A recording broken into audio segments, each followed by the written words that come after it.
They're not just phasing out gas trucks, they're quietly cornering you into a future you didn't choose. And by the time most people realize what's happening, the trucks they actually want will already be gone. Here's the truth no one is saying out loud. You're not choosing between gas and electric. You're being slowly pushed out of one and locked into the other, and it's happening faster than you think. At first, it looked like progress. More hybrid options, a few electric trucks here and there, better fuel economy, nothing alarming. But then something changed. Truck manufacturers started discontinuing their simplest engines. V8s started disappearing from base models. Naturally aspirated engines, the ones known to last 300,000 plus miles, began getting replaced with smaller, turbocharged systems. Sounds efficient, right? But here's what they don't tell you. Turbo engines run hotter. They're under more stress. They rely heavily on sensors, software, and precision tuning. And when something goes wrong, it's not a $200 fix anymore. It's $2,000, $4,000, sometimes more. Now, let's take it a step further. You finally decide to buy a new truck. You walk into the dealership expecting options. Instead, you're told, this engine is no longer available. That trim only comes with hybrid now. We can order you an electric version. That's not choice. That's controlled availability. And this is where the real shift begins. Because while gas trucks are slowly being removed, electric trucks are being heavily pushed. Tax incentives, government pressure, manufacturer quotas. And suddenly, the trucks that used to dominate the market are becoming rare. Think about that. The most proven, reliable type of truck, simple, gas-powered pickups, are now the ones being phased out, not because they stopped working, but because they don't fit the new system. Now, here's where it gets worse. Let's say you ignore all that and decide to stick with gas. You find a newer model with a turbo engine. You think you're safe, but you're not. Because modern gas trucks are no longer simple machines. They're packed with emission systems designed to meet stricter regulations. Direct injection, cylinder deactivation, auto start-stop systems. Each one adds complexity. Each one introduces new failure points. And when those systems fail, they don't just affect performance, they can shut the truck down completely. There are owners right now dealing with trucks under 100,000 miles that need major repairs, collapsed lifters, carbon buildup, faulty sensors triggering limp mode. These aren't rare cases anymore. They're becoming normal. Now, ask yourself this. Why would companies move away from engines that last longer toward ones that fail sooner? That's where the villain enters the story, because this isn't random. Truck manufacturers, regulators, and even dealerships all benefit from this shift.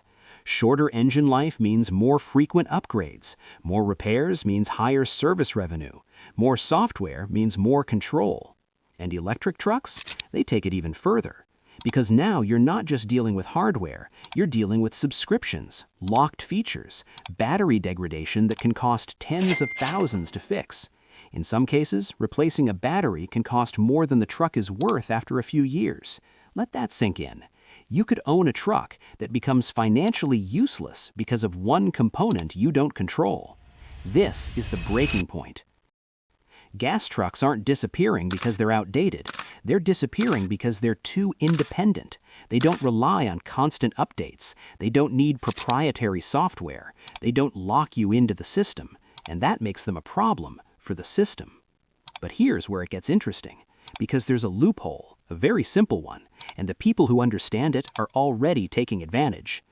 It's called the pre-phase-out gas truck loophole, and it works like this.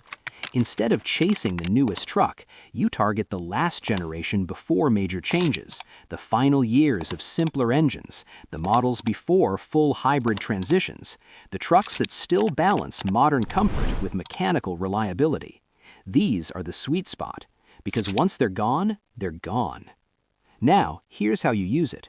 First, you focus on model years between roughly 2015 and 2022. Why? Because many of these trucks still offer naturally aspirated engines or early generation tech that hasn't become overly complex yet.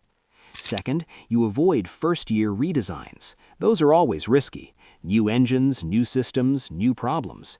Instead, you look for the last 2 to 3 years of a generation. That's when manufacturers have already fixed most issues. Third, you prioritize simplicity over features. Less tech means less failure points, fewer sensors, fewer headaches. A truck with less smart systems is often a smarter long-term choice. Fourth, you act early. Because once the market fully shifts, demand for these trucks will spike. And when that happens, prices go up, availability drops, and suddenly everyone is trying to buy what used to be normal. We've seen this pattern before. Old diesel trucks skyrocketed in value when emission systems got stricter. Manual transmissions became rare and then desirable. Simple vehicles turned into collector items. The same thing is starting to happen with gas trucks, and the people who move first benefit the most, because they're not reacting, they're positioning. They're locking in trucks that will still be usable, repairable, and affordable long after others are stuck dealing with expensive, restricted systems. This is the identity shift. You're no longer just a buyer. You're someone who sees the trend before it fully hits. Someone who understands that new doesn't always mean better. And most importantly, someone who refuses to get trapped. Because the truth is, this isn't just about trucks. This is about ownership, control, and what happens when products stop being fully yours. And if you think this shift is only happening in trucks, wait until you see what's happening with car subscriptions and remote shutdown features. That's a whole different level, and most people have no idea it's already here.